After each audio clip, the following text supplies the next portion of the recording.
Liberté, liberté, liberté.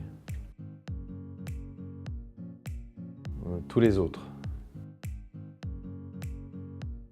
Je suis arrivé à Canal+ en alpaguant le directeur de la rédaction à la sortie d'une boutique. Je l'ai empêché de monter sur son scooter et au bout d'une demi-heure, il a fini par me filer un rendez-vous.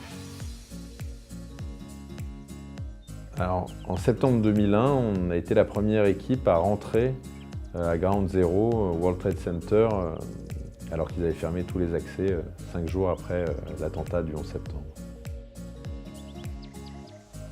J'ai une émission préférée qui s'appelle N'ayons pas peur des mots, qui est la première émission qu'on a produite il y a 14 ans, qui s'est arrêtée il y a 10 ans et qu'on a le bonheur de recommencer.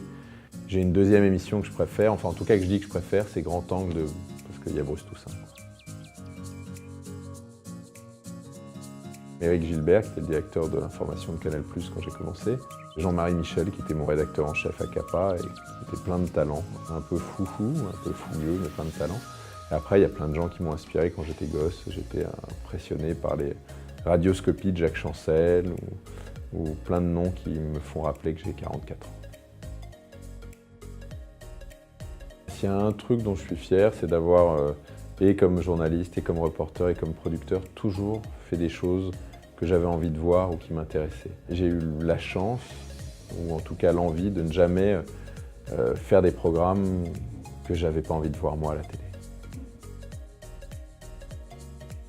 J'ai décidé de créer une boîte de production parce que je me suis dit que c'était le seul moyen de m'employer, sinon personne ne voudrait de moi.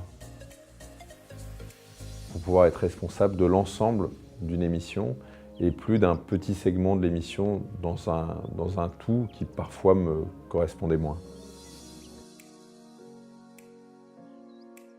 J'imagine qu'il va falloir que je la fasse tourner, c'est ça? Bah oui. C'était fou, cette sagacité, cet esprit de déduction.